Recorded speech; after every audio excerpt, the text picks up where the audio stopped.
Sa bulan sa Marso 2025, miubos ang ihap sa natala nga fire incidents sa Davao City. Itandi imiaging Marso 2024.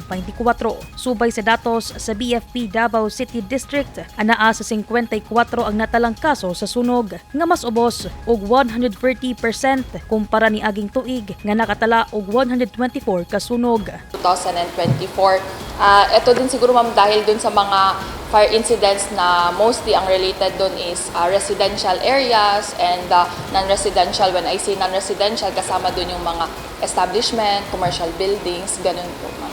Apan mas dako ang danyos sa bulan sa Marso karong tuiga nga miabot og 18,004,200 pesos nga mas taas og 86.17%. Tandi miaging tuig nga nakatala og 2,488,400 pesos. Siguro po for me our assessment is natututo din yung mga yung community, no. It's the continued vigilance, of course, of our community, and especially through the efforts of not just the Bureau of Fire Protection, to include the local government unit and other partner agencies din po. Sa record sa BFP Davao, anaa sa 17 ka panimalay ang nasunog.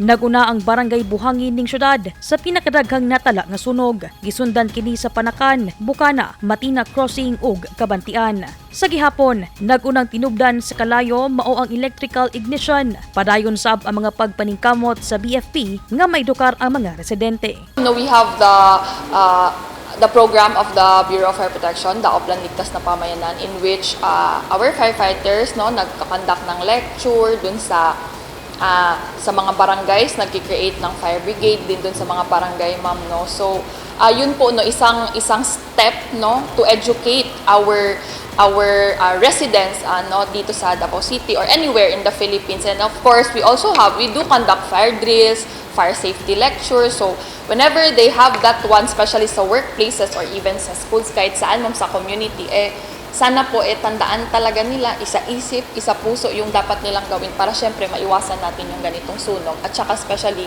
hindi na din po dumami yung casualties or fatalities natin at work. Sa miaging Enero 2025 lamang, dunay natala nga duha nga namatay tungod sa sunog. Sa kinatibuk-an, sa unang quarter sa 2025, nakatala og 170 ka fire incident sa syudad nga mas ubos tandi sa 246 ni aging 2024. Dai Libong, Newsline Philippines, stay safe.